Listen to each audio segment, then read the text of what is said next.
Shalom Ara, chers amis, on se retrouve pour une histoire tirée du Talmud. On est dans la Gemara, page 156, deuxième page. Voilà. Alors, cette histoire se passe dans le pays de Babel, en Babylonie, l'Irak d'aujourd'hui. C'est là-bas que la Torah orale a été compilée en grande partie. On appelle ça le Talmud de Babylonie, Talmud Babel. Et dans ce pays vivaient deux hommes, une grande sagesse, qui étaient assis ensemble. Le premier s'appelait Shmuel, qui bien entendu c'était un illustre Talmid Chacham, très grand sage. On appelle ça les Tanaïm. Et l'autre c'était, donc lui il connaissait toute la Torah. Le second il s'appelait Avelet. Et lui c'était un sage non juif. Donc ce Avelet, c'était un non juif et il avait la particularité de prédire dans les étoiles ce qui arriverait aux hommes dans le futur. Que ce soit dans 1 ou 2 jours, dans une semaine ou même dans un an. Un médium, on dirait aujourd'hui comme ça, il avait ce don comme ça de voir ce qui se passait chez les gens. Ils étaient assis tous deux au bord d'une route par laquelle on devait passer pour aller à l'étang voisin. On avait l'habitude d'aller couper des joncs là-bas. Ils échangeaient des paroles de Torah et de sagesse. Rabbi Shmuel parlait avec ce non-juif, mais qui était un Talmid Chacham, c'est-à-dire dans son domaine, il connaissait beaucoup de choses. Et Avelet, il a voulu prouver à Shmuel qu'il connaissait réellement l'avenir des hommes. Alors que Rabbi Shmuel lui disait non, tu ne peux pas prédire l'avenir de quelqu'un. On va voir pourquoi. Et juste à ce moment, il y a un petit groupe de Béné Israël qui sortait de la ville.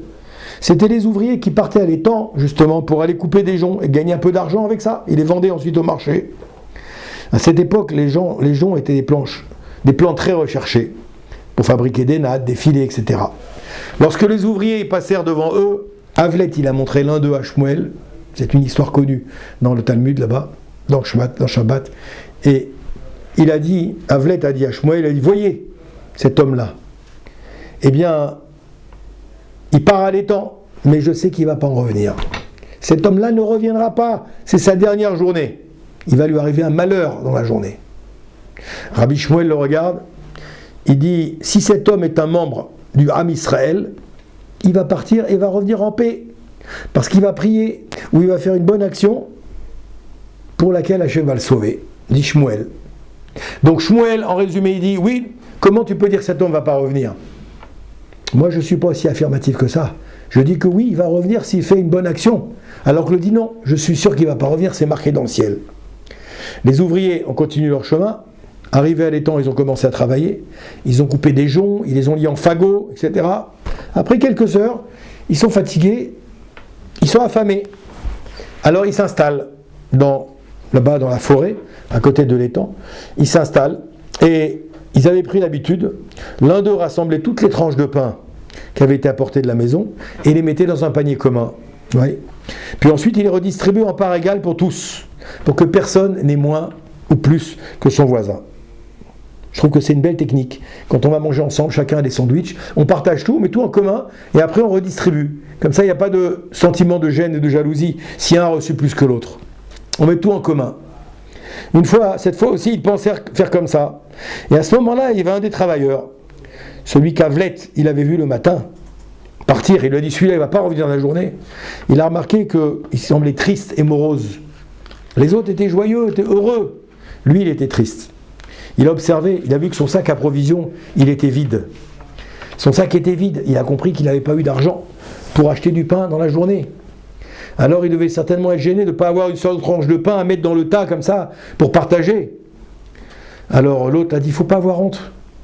Il ne faut pas avoir honte d'un ami. Alors moi je vais l'aider pour que les autres ouvriers ne remarquent même pas qu'il n'avait pas de pain dans son sac. Il a pris rapidement le panier commun. On dit, aujourd'hui c'est mon tour de rassembler les tranches. Aujourd'hui c'est mon tour de les distribuer. Et qu'est-ce qu'il va faire ? Ses compagnons ont dit, d'accord, vas-y. Je ne crois pas que c'est ton tour, mais c'est pas grave, ça te fait plaisir. Vas-y. Lorsqu'il arriva près de celui qui avait rien, il fit comme si de rien n'était. Et en fait, dans le panier commun, il a mis des tranches qu'il avait lui-même rapportées. Pour l'autre. Ensuite, il a distribué le tout à part égale, mais il s'est réservé une plus petite portion pour lui, parce qu'il avait donné une partie de sa part à l'autre. Tous mangèrent avec plaisir et le compagnon pauvre ne pouvait même pas être gêné de profiter des provisions de l'autre. Il n'était pas gêné, puisque lui-même, il avait finalement indirectement contribué. Lorsqu'ils terminèrent le maigre repas, les ouvriers se remirent au travail, ils ont continué jusqu'au soir. Chacun a pris sur le dos son sac avec ses joncs, il les a portés en ville. Shmuel et Avélet, ils sont retournés à l'endroit pour voir les travailleurs maintenant qui sortaient de la forêt, qui revenaient de l'étang. Et ils ont vu que tout le monde sortait indemne. Il n'y en avait pas un qui avait été affecté, tout le monde était joyeux, tout le monde était bien portant, heureux de rentrer chez eux après une journée de travail difficile. Avélet, il a reconnu que le malheur qu'il avait prédit pour l'ouvrier ne s'était pas réalisé. C'était vanté de sa sagesse, pourtant en vain. Et comme la chose a contrarié, il a voulu vérifier. Qu'est-ce qu'il a dit? Il a appelé les ouvriers. Il a pris particulièrement celui qui était triste quand il est rentré, vous vous rappelez? Qui était triste, qui était morose. Et il lui a dit, donnez-moi, si tu me permets d'inspecter les joncs que vous avez coupés aujourd'hui. Alors, bien sûr, il accepte volontiers, le jeune homme, il accepte l'ouvrier, et il ouvre le sac. Et là-bas, l'ouvrier reste immobile. Il reste immobile, parce qu'en ouvrant le sac, qu'est-ce qu'il voit là-bas?